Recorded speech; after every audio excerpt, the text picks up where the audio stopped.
Just because it's cold, just because there's a little bit of ice on the road, doesn't mean that you can't have fun with the zoo in Forest Park. We have Ben and Doug here.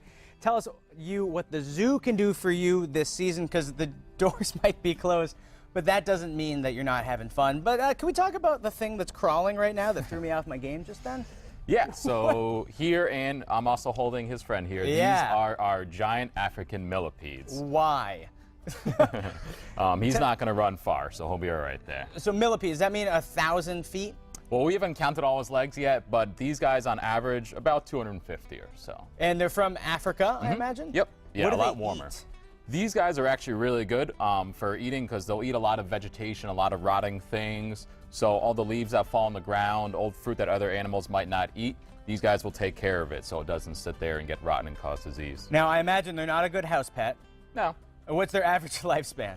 They can actually live about 10 years. Can they really? So, yeah. If you really want to run as a pet, you're going to have this thing for 10 years living in your house. Now, that's a commitment to a millipede. Now, but Doug, what you have is a little bit more family-friendly. Tell us about that. This is a sulfur-crested cockatoo. His name is Perry. Okay. They're native to Australia, Papua New Guinea, and Indonesia.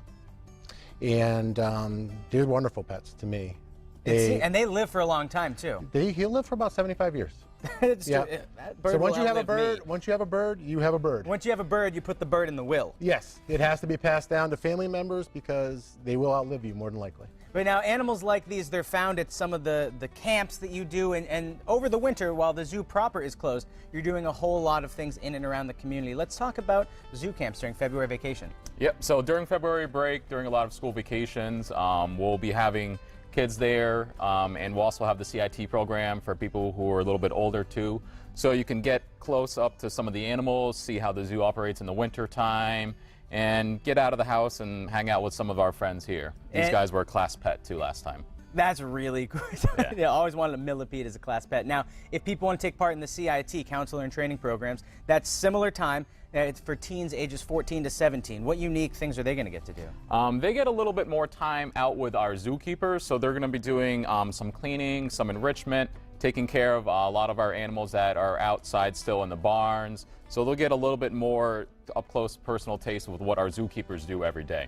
Now, Doug, the zoo in Forest Park, it's an amazing place. If you haven't been, you have to go. Yes, it is. But it's a nonprofit organization that relies on funds from people like you at home and from grants.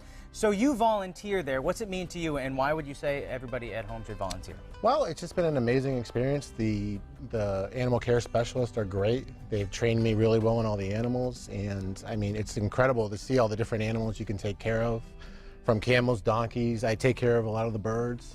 The capybaras, which are pretty much giant rats.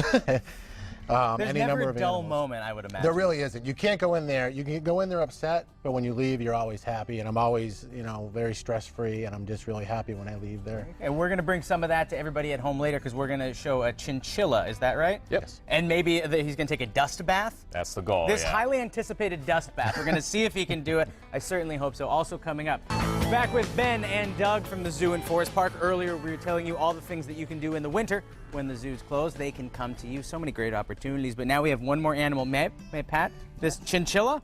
Mm-hmm. Chinchilla, are those animals that people can have as pets? Yes, people do have them as pets. They're not as common as dogs or cats, but yeah, some people do have them in their home. Some of the softest fur I've ever seen, but we were just talking during the commercial break. I'm actually petting disgusting fur right now because you haven't given him a bath in a couple days, but we want to show how you can give him a great bath. They take dust baths. Yeah, so these guys won't take water baths like a lot of other animals will. But what happens is that there's very special dust they'll use, and it removes all the oils and dirt and things like that from their skin. He's kind of like the pig pen, I guess, of the zoo world. Yeah. You're doing a Charlie Brown reference there. Yeah. So we put him in here. Is that what happens? Yep.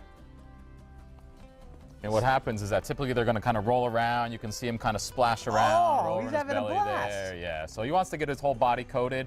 Probably even our hands make him feel really dirty too.